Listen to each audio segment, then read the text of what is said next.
All right, folks, it's now 1 o'clock, and these classes are going to be starting here any moment. So if you're up looking at things and so forth, you might want to quickly find a seat and go to your class here. So we have, in the main hall, we have Wayne May on Book of Mormon Geography, the Earthworks. In the main hall that we have in the West Hall, we have Karen Grant. She's going to be talking about Soraya, Pure Love Songs of the Book of Mormon. In the Northeast Hall B, we have Karen Creer on Body Elevation. And in Hall C, which is the Southeast Hall, we have Ben Gilmore on EMPs, Facts, Fiction, and Protection.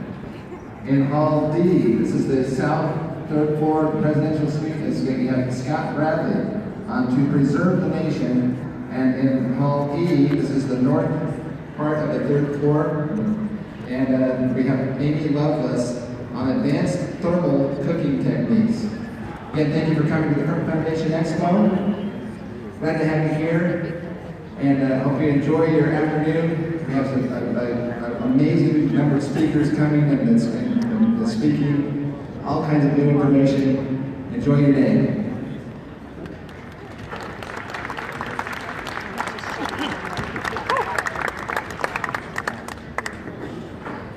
Okay, we all know this man, and I wanted to thank Wayne for being out here. I think you're feeling a little bit better today. I think those prayers worked yesterday, so thank you for those prayers. We're just going to turn the time over to Wayne May. Let's give him a nice welcome to Utah from Wisconsin, and thank you so much, Wayne, for being here.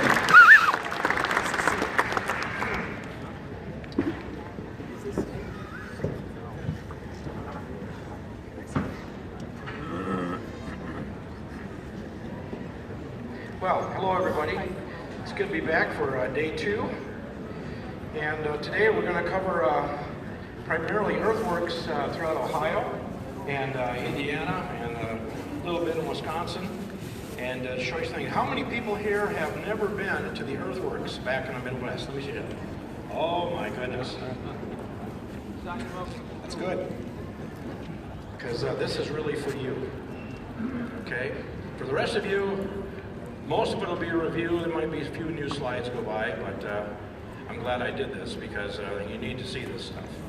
And hopefully someday you'll be able to go back and take a tour or do a trip on your own, whichever works. I always tell everybody the advantage of having a Book of Mormon North America is that when you leave Utah, you can drink the water all the way to New York and all the way back. Yeah, what can I say? It's good to be here. All right, with that, let's go ahead and get started. Okay, I call this here the passed over zone. And now the reason for that is simply, you know, we get all the time on TV, History Channel and Discovery and all these other guys, Smithsonian Channel. They always tell us about the Clovis, they talk about Solutreans. They do a lot on the cliff dwellers. And we always hear about the Aztecs and the Olmecs and the Maya and the Inca. I mean, the TV is flooded with them. But the passed over zone, we get very little information. I don't know what's going on, but when you see all this stuff here, you realize that big black area, that is the passed over zone. And that's where the Book of Mormon is, passed over zone. So what do we find out there in the passed over zone? We're going to find a group called the Late Archaic Adena, and within those dates, we're going to pull out our Jaredite people from the Book of Mormon. And it's very easy to do. Then we're going to find the Hopewell, which also they call them the Woodland people, 500 BC to 500 AD. Again, that's our Nephite folks. We can pull them right out of there real easy. And then we're going to find the Late Woodland, which is 400 AD right up to the time of discovery. Mississippians go to 900 AD to 1400 AD. And of course, historic native tribes right up to today. But we're going to focus on the Hopewell timeline. That's what we're after, because that's where we want to focus. That's where we're going to find our Book of Mormon support, right in that area in what I call the passed over zone. Okay? So take a look at this here real quick. There are principally 3, how would you say it, theories or 3 areas that really contend to be the promised land. Obviously, this one that I have circled has dominated for many decades, right up till today. It's called the Mesoamerican Model, Book of Mormon Lands. Now, we have another group that, out of respect for our academic scholars, they've taken this red area over the Yucatan, right there, and they've tried to take it up and say, well, let's put all the Book of Mormon area right around Erie and Ontario. So you want to stick the whole thing in that circle. Now, something very unfortunate happens when we do this, because this is what we call our limited geography, guys. The minute you go and do that and try to shrink everything into that area by keeping the same model of distance that you have from the Mesoamerican model, there's a very important person that we cannot use any of his comments. Anybody want to guess who that is? Brother Joseph. Joseph Smith. Amazing. They leave Joseph out. I don't know what to say. That's the area of the Hopewell. This is the area where I believe we're going to find our Book of Mormon people, and that's what we're trying to show. They belong to the mound builder culture, which all these can fall in that same place. So looking at that, our late archaic Adena, 3000 to 300 BC. That's our Jaredites. Hopewell, 500 BC to 500 AD. That's our Nephites, our Mulekites, and our Lamanites. And there's our Mississippians, which we can see a lot of that stuff today if you go south from Texas all the way to Georgia. Great stuff. However, it's post-Book of Mormon. Now, what's interesting, we have a big gap. Notice that 500 AD to 900 AD. In the archaeological record of North America, we have a huge void. A void is that there's not a lot of stable activity. And why is that? Book of Mormon gives us the answer. The victors at Hill Cumorah, they now begin to fall upon themselves. And the war continues. North America has a dark ages, just like is going on in Europe, right at the same time. And this will not end until approximately, we don't have the exact date, it could be 700 AD, it could be 800 AD, but somewhere in that area, in a story and a name you've all heard before, Hiawatha. Hiawatha shows up. There's two Native American versions of Hiawatha. One is that his teacher is just another man, another Onondaga, who are the spiritual leaders of the 6 nations of the Iroquois. The other one says the teacher for Hiawatha came down from the sky, and that his name was Perfect. I will. Which means East Star Man. So you've got two to pick from. I can't tell you which one is right. I prefer the East Star Man story because Hiawatha was able to do a tremendous feat. Now, by 1890, the Smithsonian comes along, and they have begun to plot what is left of the mound builder culture. This may represent 10% of what was originally here upon first contact. This might be 10% in the Ohio Valley upon first contact. And it's still pretty impressive. Very, very busy, very big. Now, in the archaeology world, we've got 4 areas that they have identified for the Hopewell people. First one is Deptford, that's in Florida. They are the oldest. The one in Tennessee, we want to put the Nephites, it's called Stone Box Culture. They're really pretty much the same age as probably the Havana, which hangs around Iowa and Illinois. And then, of course, we see the Ohio, which is Scioto.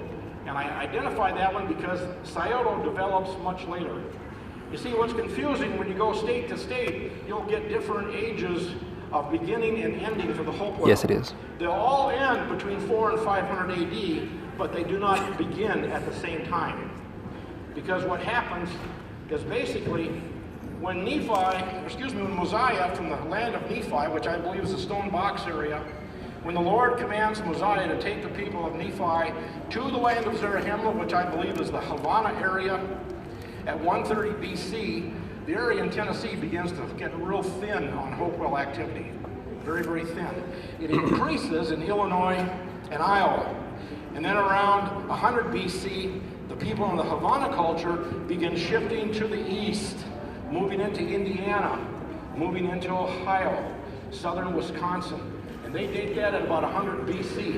And then Ohio, the Scioto Valley, really becomes the real heartbeat of the nation. It's kind of like saying, looking at the state of Illinois, Chicago just dwarfs Springfield, Illinois, which is the capital.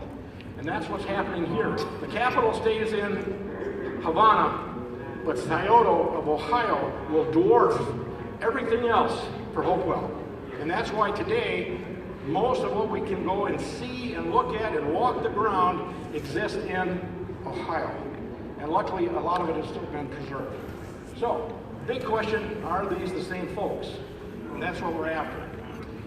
When you look at this, you'll find out, if you look at it fairly, and I gotta tell you, the archaeologists, which is really puzzling, the guys in Indiana don't give a flip what the guys in Illinois do. The guys in Illinois don't care what the guys in Iowa do. There's no cooperation between the states. They really hug their boundaries and their state lines. So when you go state to state, it can get extremely confusing if you're trying to pack it all together.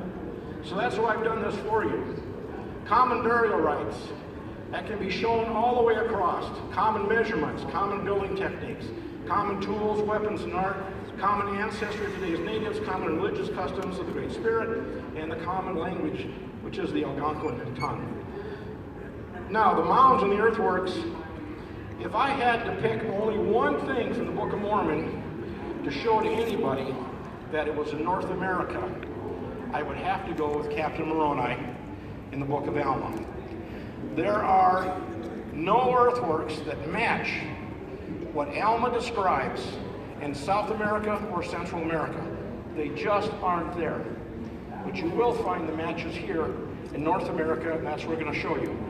And so what do we find? We find the deep ditches, we find the banks of earth, we find the wood palisades, and in Captain Moroni he tells us place of entrance. Place of entrance was designed very, very special. So let's start with Ohio. The two main books that, if you want to get all this information on the mounds, is the Mississippi Valley, and then Western New York is the Aboriginal Monuments. Those are the Bibles. People always want to know, how come we call these guys Hopewell? Well, it's very easy. By the time the Smithsonian was actually organized in the 80s and to actually go after this in a controlled fashion, they picked this place here down by Chillicothe, Ohio, and they did a complete dig on it. What was left of it, it was already hurt from the plow, but not that bad. And the guy who owned it was Captain Mordecai Hopewell. And so when they finished, they decided from this time forward, everything that they find that meets what they find at this location will be called the Hopewell culture. It's just that simple. Just imagine if this last guy's name would have been Nephi. We'd be looking at the Nephi culture today. Could have happened, you know? I mean, just, it's your last name. It's all it is. Don't let that bother you. So this is his farm. You can see now his farm buildings are right over here, real tiny. And you can see, begin to get to appreciate the size of these things. They're absolutely huge. This is over 100 acres, but see, the farm buildings are right over there. Little teeny buildings. So, a lot of area, a lot to do. So anyway, this is called the North Fork Works. And today, everything that you see here is gone. It's been leveled, except for what's up there on that bank. See the bank where it's green and wiggly? That shows elevation. That area up there between the arrows is all that's left. Everything above the red arrow, the red line. And what makes this difficult for a tour group, if you go there, you park your bus, it's a long walk to get up to the bank. But technically, without going on private property, which is difficult to do with the bus group, this is the only public open place you can still see the berm and walk the ditch, just like Captain Moroni describes. This is the very best one in all of Ohio, and I'll show you a couple of pictures. You look up here at your upper left, that is, of course, is the layout. Just follow the lines down there. This up here is the corner, where this is Fritz Zimmerman standing here on the corner. That's where this one is, right here. And of course, this over here, this is the actual berm. It's too dark. Here's the ditch. But I got some other shots. I'm trying to go back and forth here. If you can get that, this up here, this is the corner right here, coming off, right down here. This is the corner. This is the flat area way out here. It's quite a long walk to come in all this way to get up here. And this is the actual ditch. I got another shot here. I guess I don't. Yeah, there's one more coming up. So they're looking at this here. When they dug this one, Mountain 25, which is really the one in the center, they found a massive skeleton of a man which was encased in copper armor. The head was covered by an oval-shaped cap. The jaws had copper moldings, and the arms were dressed in copper. Copper plates covered the chest and stomach. The mouth was stuffed with genuine pearls of immense size.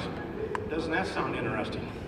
Now, the Smithsonian has all of that. Do you think you can go to Smithsonian and see this stuff today?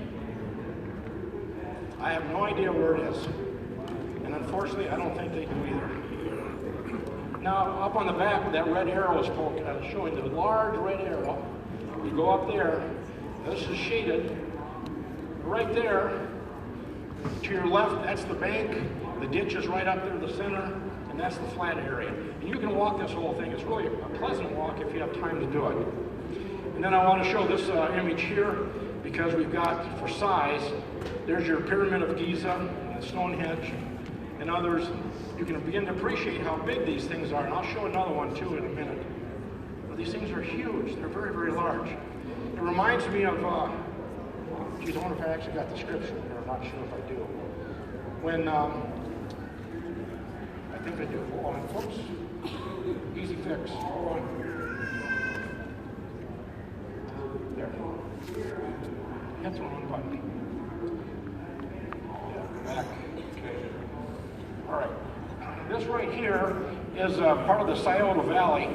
The blue areas are the what we call the cities, which are fortified. Now you can see how close they are together, top to bottom. This is about 12 miles in length. Now the archaeologists like to tell you that these people are still hunter-gatherers. Well, I got to tell you, living that close together, these guys would have starved to death. Because if you're hunter-gatherers, you need a big, big, wide area to support a village of any size. So let's take a look at them here around. That's the Dunlap up there. Cedar Bank is actually a temple lot site. There's Mound City. There's Hopeton. There's Liberty. High Bank. That one's just called plate number 3. We've got the Junction Group, and then the North Fork that I just showed you is in that direction. Now, also very interesting, in a book called Traditions of Dakota, which is a Native American telling his story, what he knew about the banks, he describes this one right here, which is Hopeton. He said the embankments in 1840 were 12 feet high with a base diameter of 50 feet, surrounding the 20-acre square. The circle embankment was 6 feet high with a 30-foot diameter base, also enclosing about 20 acres. The two long walls represented the gateway entrance to the square. The walls of the entrance were 4 feet high, 2,000 feet long with a base of 13 feet. They reached the river's edge. The ruling prophet lived here with his wife and twin sons. I find that very interesting, coming from a Native American. Now, where that X is, I'm going to show you a drawing by Squire and Davis. They're standing at that red X, and they're looking into the earthworks. Couldn't get photographs at this time. That's what it looked like at ground level.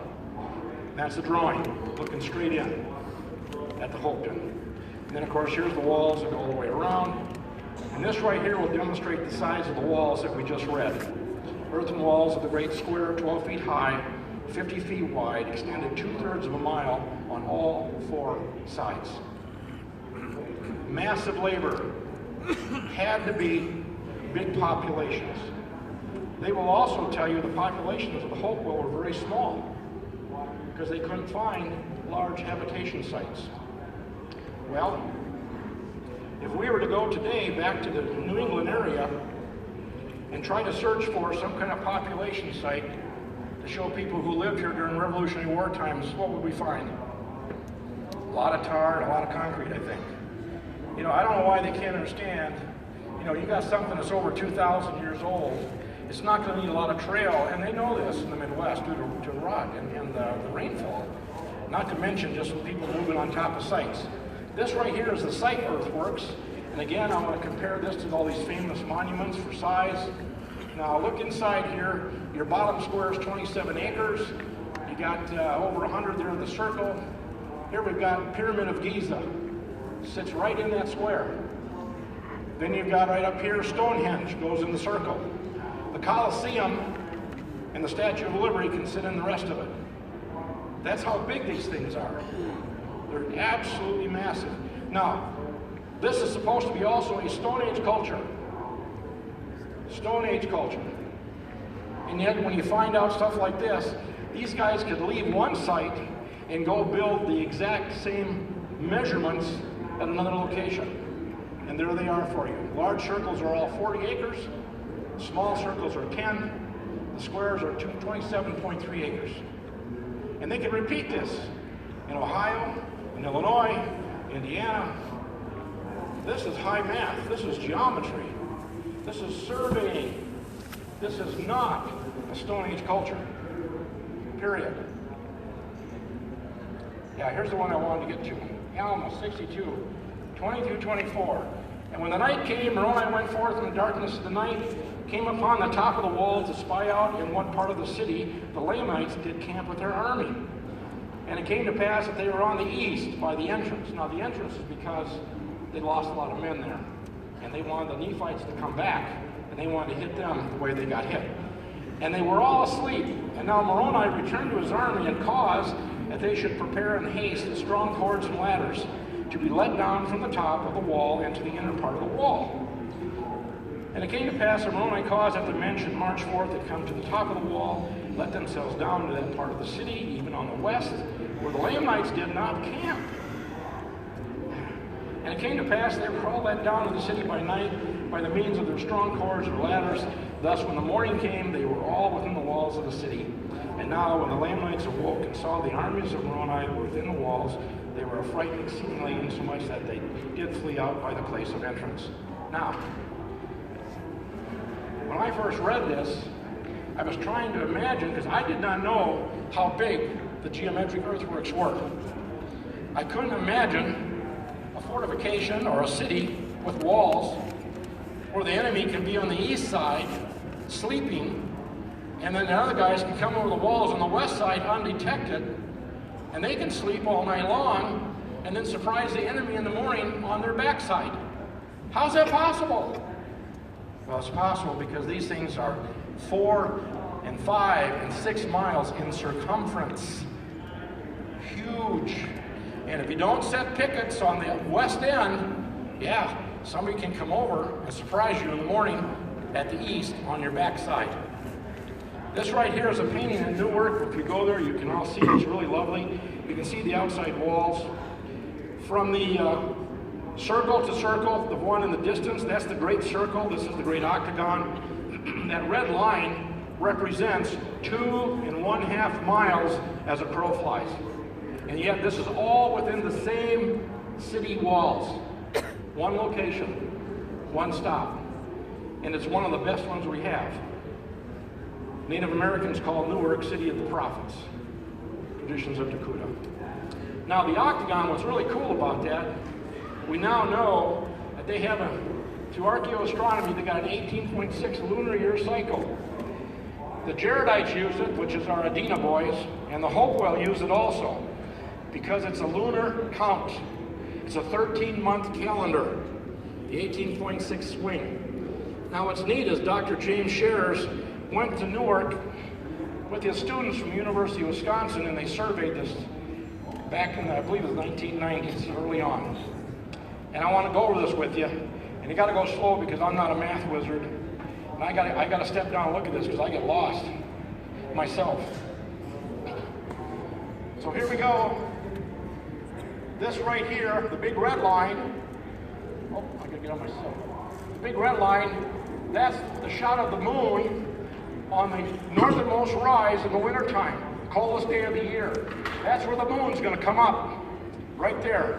And you'll see it from the observation deck, which is down here on the very bottom, right on the very, very bottom, where it says the 51.8 degrees. And Dr. Scherers ran a line up there for true north, coming off that angle, and it created the 51.8 degrees, right there, where your observation mound is. And then he went into the octagon, he found out there's 4 squares equaling 606 feet that filled up the octagon.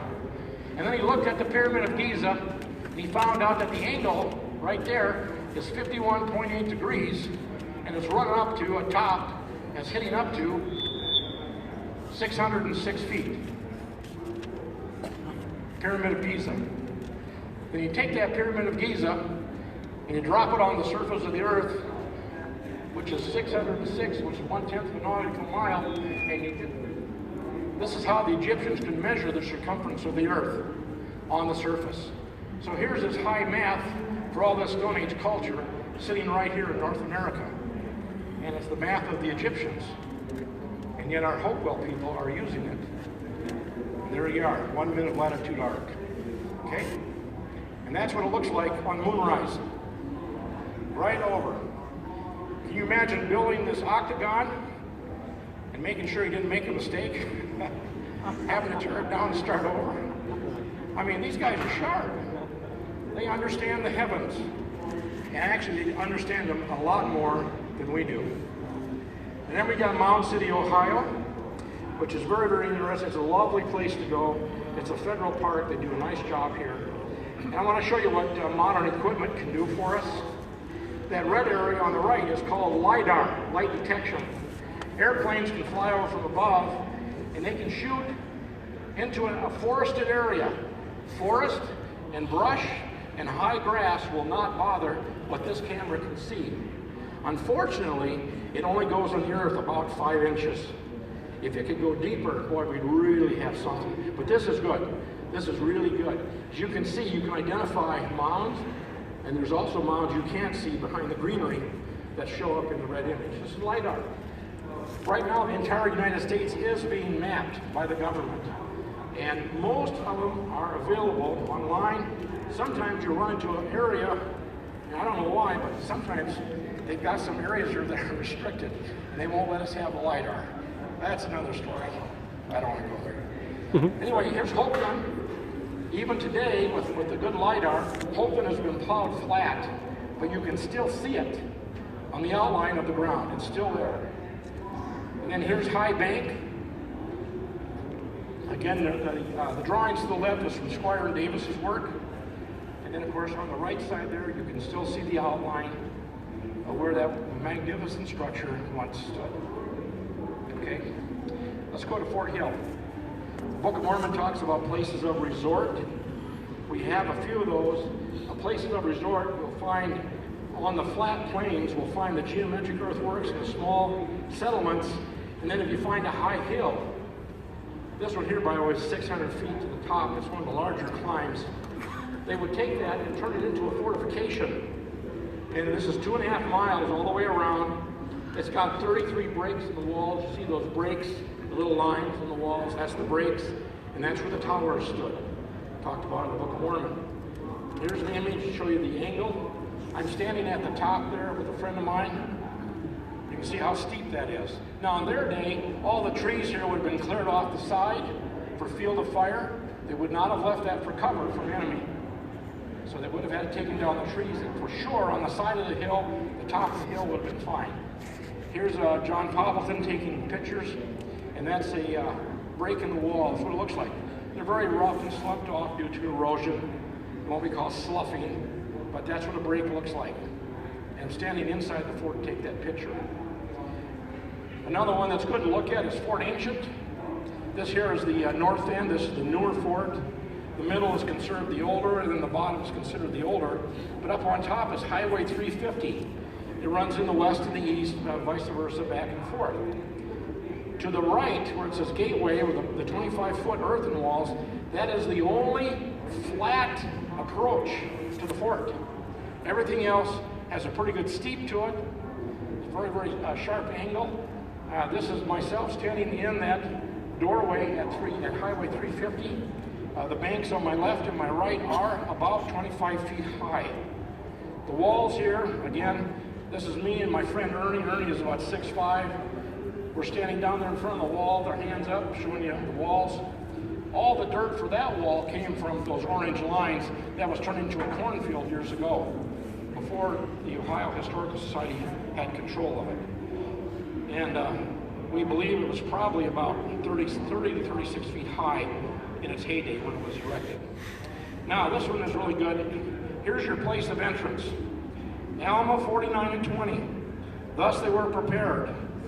Ye a body of their strongest men with their swords and their slings to smite down all who should attempt to come into the place of security by place of entrance. I am convinced that the Hopewell people, and I'm going to say the Nephite people, there were no gates on these entrances. They were wide open. Now, they may have had something simple to close at night to keep animals out, but a main gate to keep out an enemy? No. They're inviting you to come in, and I'll show you why. Here's a blow-up of the place of entrance. The red guys are the attackers. The blue guys are on top of the berms. They're in the towers, which we've been told the ditch is too deep and the banks are too steep. They can't go over. So they have to go through the place of entrance. And that's what Captain Moroni has done successfully. So the red guys are on the attack. First thing you notice, the brown lines to the right, that's elevation, so it's steep bank. So as they approach that first area to come in, what's going to happen to the men? They're going to clump up, right? They're going to get closer and closer together, which makes them easy targets.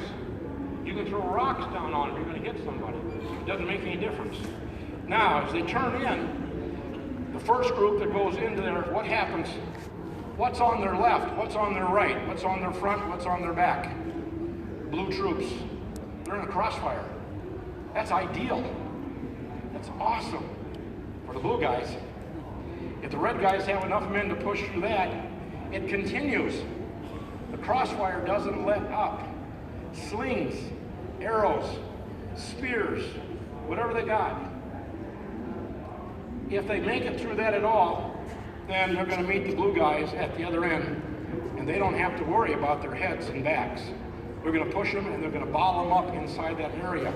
This is a killing field designed by Captain Moroni, 72 BC, and it was extremely successful for about 250 years against the Lamanites. And the Lamanites, if you read the scriptures, they complained about this bitterly. This was very costly to take one of these forts. They complained. And upon the top of these ridges of earth, he caused there should be timbers built to the height of a man, and there should be a frame of pickets upon the timbers, and he caused towers to be erected. Now, every fort in Ohio and Indiana and Illinois and Wisconsin did not have a fight. Archaeologists complain, well, we got forts, we can't find any weapons of war, therefore this must be a church. They got more churches than we do. But anyway, this one here definitely had conflict. Greenbun takes us apart. He digs it in 34. He finds several portions of the wall that were burned. Sturdy logs, fire, right where the breaks are in the walls. He talks about this is Spruce Hill. Spruce Hill is not open to the public. If I go on a private tour, I can get you up there. I cannot take a bus up there. It's too steep and it's too rough. But it's a gorgeous place. It's 144 acres. Every hill fort, if you notice dead center in the middle, there's a pond of water. You can go without food for a long time, but you gotta have water if you're under a siege. Every fort has a pond, without fail. If they couldn't get water, they would not have built a fort on top of that hill. It's just that simple. This is an overview map of the area. This is, I want to show you line of sight. The one on the far right, that is the Sipe Hill. This is the earliest drawing. And we got the bomb, and we got the Sipe Mound right there in sight. This right here is the start of the long walk, all the way up to Spruce Hill. It would be too tough for a bus. This is the final area going up. This whole thing this is a massive ramp that these guys built to get to the top of this. This is really on the order of the one at Masada. It's really that big. It's massive, tremendous amount of labor to build this ramp. Get to the top of this hill. Now the pictures, once you get inside Spruce Hill, it's so overgrown, it's very hard to see the walls and the turns. They are there, but you almost have to go there in person to see the stones. I'm just going to flash through these. This right here is, you can see the walls in the upper left-hand corner. That's the steepness thereof. Now on the right top, if you can focus on that, can you notice how the trees are lined up and there's a break. It's awful dark in the imagery. If you look at there, you see those trees, how they're lined up, and there's a break. It looks like an alley. When you stand there, this is the doorway. When you come up there used to be a stone wall up here, about 12 feet. But all the stone has been carried off by the local villages down in the valley to build their homes when the settlers first came in. But the stone is still in the earth, in the flat. So when you go up to the doorway, the place of entrance, the trees don't grow where the wall stood. So it looks like you got a big hallway going right down through the forest. It goes to the left and it goes to the right. It's pretty neat to see it. But you can tell where the wall stood exactly. And this is Bill Connor. He was the first guy to take me up there to walk that Spruce Hill 4 years ago. Pretty neat. This right here also shows a blow up of the towers, what one of them may have looked like for Spruce Hill from Greenman. And then this is a better drawing I like here from Alma 50 wooden towers. We're starting to find out that they had some kind of a covering. Could be a plaster, could have been some kind of a cement. We know they had cement. And then right here, Mosiah 2:7. This is what a temple looks like, a temple mount. Mosiah tells us they had walls around their temple mounts. That's what we see right there. They're always by water. You notice where the water is, where the jagged line is up by the walls, that's how much higher the water would have been. The water has receded from the days of Book of Mormon times. Let's take a quick peek at Indiana. We got a brand new find in Indiana. Pretty exciting. This right here, this is the prehistoric fort that you see there. A little drawing. This is the Miami fort right here. But there's another fort over here that doesn't even show up on this very early survey. Right over here. Here's the Miami fort. And the new one is right here. Doesn't show up on the earliest survey. This is LiDAR that we used right here. Can you see the yellow outline? Does that show up good enough? Okay, that's the fort. That's the fort that was missed. And that's LiDAR does this for us. Calvin Hamilton, who has been here before and spoken to us. He's the one that helps me with my LiDAR. Now here's a later drawing when it was caught. And you can see here on the bottom, the walls today are in red, what's left of them, compared to the drawing above. And you can see the mounds above on both sides, and then the yellow dots are the mounds that are still left today. And this is in the rough. And thank goodness it's on private property. We've got permission to run it, and we are going to work the site a lot more. Again, there's your mounds, and there's some more mounds. There they are, 1, 2, 3, all the way down. So there are things still to be found in the forests of the Midwest, but we have to go out and stomp the brush. Now this next one is really, really neat because it's the only place where I really had some wonderful help from the archaeologists, and this is in Indiana. You know, when you look at the geometric earthworks, they are so big, they are so huge, and I tell my people this when I'm on tour. When you see the ditches and the earth banks and realize how much earth has been moved, you just wonder, and then again, you walk and you talk to the archaeologists, they'll tell you that the Native Americans used a clamshell in their right hand, and they use an antler in their left hand. Scrape the dirt, scoop it, chuck it. I just can't buy that. It just doesn't work. What I see when I see earth berms as big as these things are, and ditches 25 feet deep, the walls 25, 30 feet high, smooth, laid out mathematically, I can't help but see elephants. Bulldozers, the backhoes, the haulers, the graders, I see elephants. And I gotta tell you, the evidence for these guys to be here, both in the Adena and the Hopewell timeline, is growing Jaredite, Nephite. But what's nice about this park at Anderson, I can tell you a little bit of a story here. Because of that, we have the Jaredites here for 1,700 years. Show me one Jaredite city. Nothing's been identified anywhere. Nephites are here building maybe 700 years, maybe 800 years. And yet we've got all this stuff, it's all Hopewell. I was thoroughly convinced years ago that the geometric earthworks were not built by the Hopewell, that they were the cities of the Jaredites, built by the Jaredites. Hopewell show up, they move into that area, they remove the burned and rotted timbers of the Dina, Jaredite, they set up their own timbers. 2,000 years pass, we show up, we do a dig, we pull out what's left over of the burns from those stumps of wood, the post molds, and we date it, and it follows what? Hopewell timeline. So we assume that Hopewell have done all the building, and I challenge that. About 5 years back, they did a cut at the Great Circle, right at the pass where you can walk over the bridge to go from one side to the inside.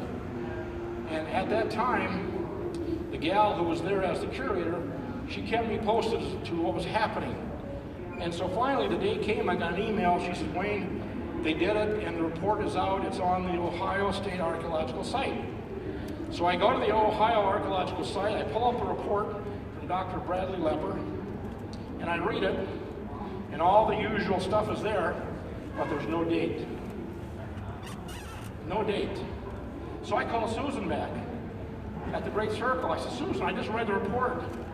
There's no date. What's up? She said, well, there is a date. It's 800 BC. And Bradley Lepper, peer review, you're going to hear a lot of that, they decided it was wrong. And they would not post it. It's not public record. So it remains a Hopewell fort, as far as everybody in the public is concerned. So I called Susan back, and she told me, yeah, that's what it is. It's not going to get changed. And it's unfortunate, there's no reason, there's nothing that would upset the Hopewell archaeologists to say that the Adena built these things, Hopewell come along and refurbish them. So what? They both use the 18.6 cycle. It doesn't matter. They're on a lunar calendar. These guys in Indiana are the only archaeologists who will tell you this was built by Adena and the Hopewell used it. This is the only place. And that's why I tip my hat to them, because they're telling you the truth. The Jaredites built it, the Nephites used it in our language, okay? And this is a henge. This is an Adena henge. And the picture you see there is inside the henge. And then let's go here so I can show you. Again, talking about the ditch, how deep they are. You can't tell how big those trees are. But when I get down inside the ditch, you can see how big the ditch is. These things are huge. They're massive. They had to have I had a guy at Fort Ancient, and I really like this guy, Jack Belozer. I really like Jack. He has been on the bus, our tour bus, with me and Ron, Bruce Porter, and everybody else. And he said, 10 families lived here in Fort Ancient. 10 families. Now I asked him, who built that wall, that 30-foot wall? Well, they did that little by little every year. Oh man, these poor kids. I would have ran away from home. Anyway, I got to show you this in eastern Wisconsin. I found this about 6 years back, only because I got a call from a farmer who said, I got some mounds on my property, would you like to see them? Well, yeah. So I'm on my way. And when I walked into this place, the driveway, when I came into this field, which is right, let's see here, yeah. The road is up here on top, right up in this corner. I came into the road right up here on top, and I don't know what it was, but I looked out there and I saw the green, and the green had shades, dark around the outside, lighter shades to the middle, and I just said, man, we got compaction here, and it's big. And I pulled out my tricky sticks, and I went out there, and I was getting hits all over the place. I know a lot of people don't like dowsing, but that's what I do. And so I got online, we went back to his house, and we pulled this up on Google Earth. He had never looked at his field on Google Earth. We have an octagon that has been plowed flat in the state of Wisconsin. This is big news. As the Indians would say, this is big smoke. Okay? It's important. We've got burial mounds all over to the trees on to the right. And then, as I go down toward the river, down at the bottom, here's what you see. Can you see the raised area? That's all prickly ash. Can you see the raised area? It's right here. And that's kind of hard for you, the picture. But there was a raised area. It's where the wall used to be. So then I took the wall and I went toward the tree line. As I got to the tree line, the wall showed up. Wow. This is a substantial stone wall. And some of these stones are very, very large. That's probably where I got my hernia. I mean, these things are huge. And it's a gorgeous wall. It goes for over a mile. What farmer had time to clear his field and do that on the edge of the river? This is ancient, folks. Old stuff. So after a lot of work, a lot of time, we laid out, we got all kinds of good readings, lunar and solar. And we got a lot of work to do on this yet. And thank goodness the private landowner wants us to do more, which is just awesome. Just awesome. We will keep working on this for sure. And this one here is hard for you to see, but this is one of the alignments for the summer solstice. It's dead on. We found the benchmark right there. Okay. So, final thoughts. This land, a land of promise. The forested canopy of North America's trees kept a secret that would not be realized until the late 1830s, when a great work was set in motion to survey the earthen mounds, embankments, circles, rectangles, causeways, etc., of an ancient people who have long since slept beneath the soil blanket of the Ohio and the Mississippi River territories. E.G. Squire and E.H. Davis, who preserved a small but important portion of these monuments, did so within the pages of their notes from surveys and explorations published in 1847 and 1849, Ancient Monuments of the Mississippi Valley. And I also include the one for Western New York, the Aboriginal Monuments of Western New York, which shows about 200 hilltop fortifications, which all go back to the Book of Mormon timeline. Very important stuff. And then I want to read Hugh Nibley. This is the priesthood book from 1957. A lot of you probably have this in your home library. Blinded by the gold of the pharaohs and the mighty ruins of Babylon, Book of Mormon students have declared themselves not interested in the drab and commonplace remains of our lowly Indians. But in all the Book of Mormon, we look in vain for anything that promises majestic ruins. Hugh Nibley approached the Book of Mormon, Melchizedek Priest's Manual, 1957. And as always, I'm still a One Hill guy. I report, you decide.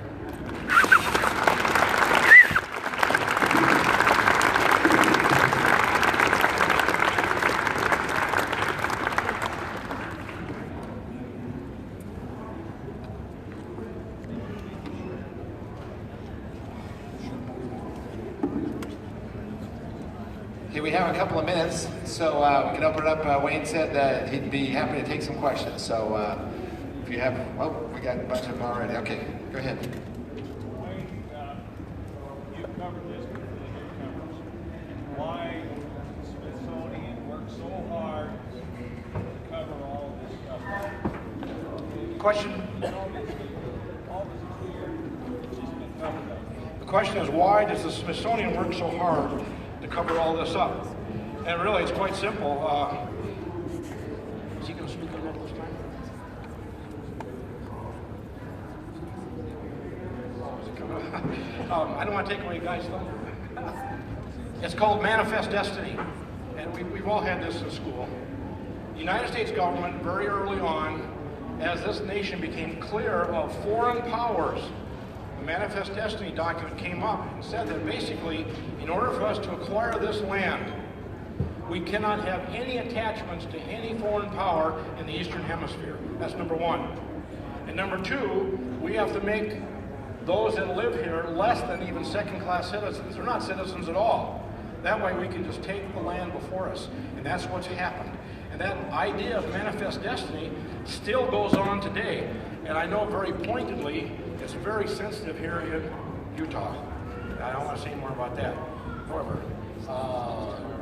Tomorrow, 10 o'clock, Steve Smoot, I'm sure, will address a lot of that information. Now, that may sound really simple, really easy, but it's really, that's the way it is. They do not want anything. Everybody knew coming to this country, and I'm going to say this one time, if you're going to control North America, you had to control the Mississippi, you had to control the Ohio, and you had to control the Great Lakes. And poor old Joseph, the reason Joseph got so much trouble, you know, we always think it's just because we had 2 Bibles, it's because of polygamy. I said, well, I'm sure those things are on the table.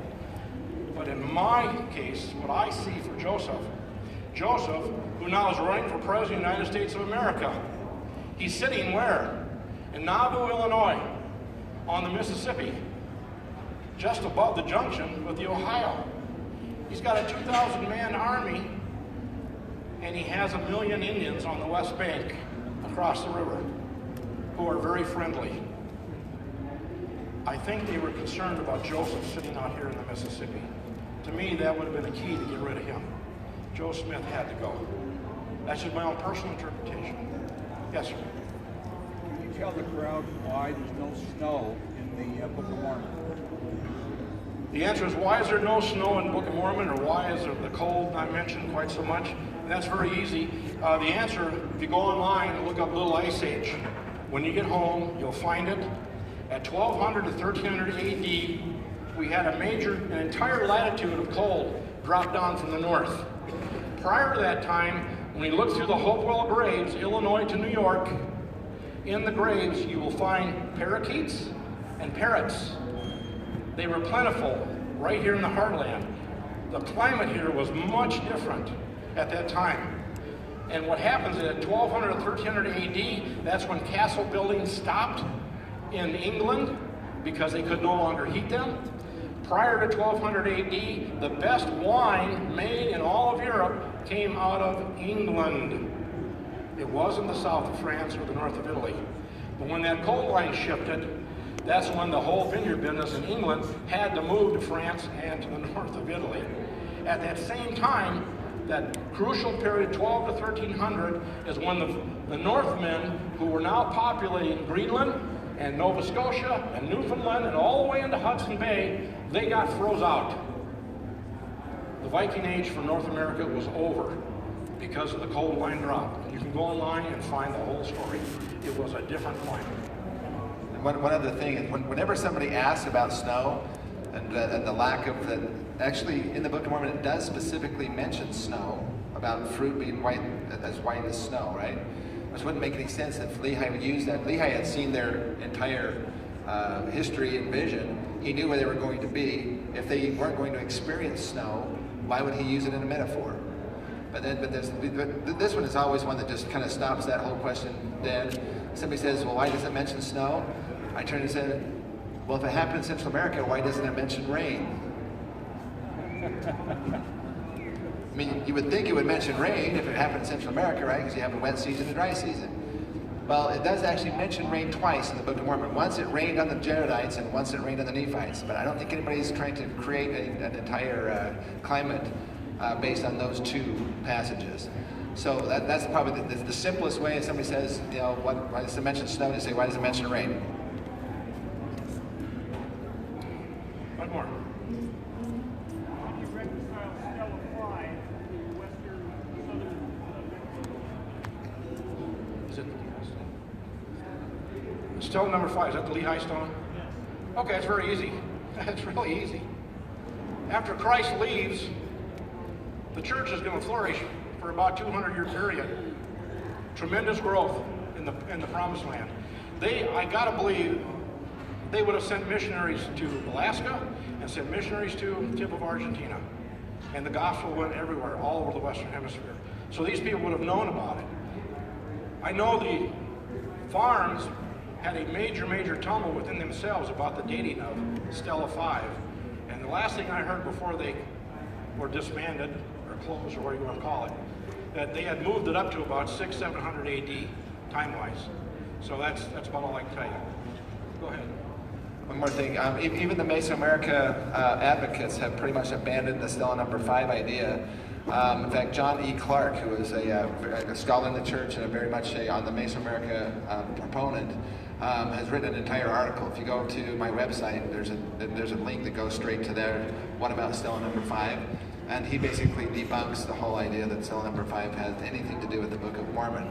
Because there's major things that are missing in it. It's supposed to be a vision of Lehi's dream, but there's things like, for example, there's no great and spacious building, which is a pretty major element within the dream, and it's not there. But there's been, even John Clark says there's been a lot of hopeful thinking, or and not hopewell thinking, but hopeful thinking. Okay. In regard to Stela number 5, but the best thing to do is just go onto the website and read John E. Clark's article about that. Okay, we're done. All right, Wayne, let's give a nice round of applause for Wayne. We are so grateful to have Wayne mentioned this yesterday, but I've said this before. I'll say it again. That I think Wayne, he has had more in the dirt, on the ground, actual visiting these sites and so forth. He's seen so much stuff. As I said, he's probably forgotten more than most any other archaeologist in this nation that even can remember. So, thank you. Let's give it a big welcome from Wisconsin. All right.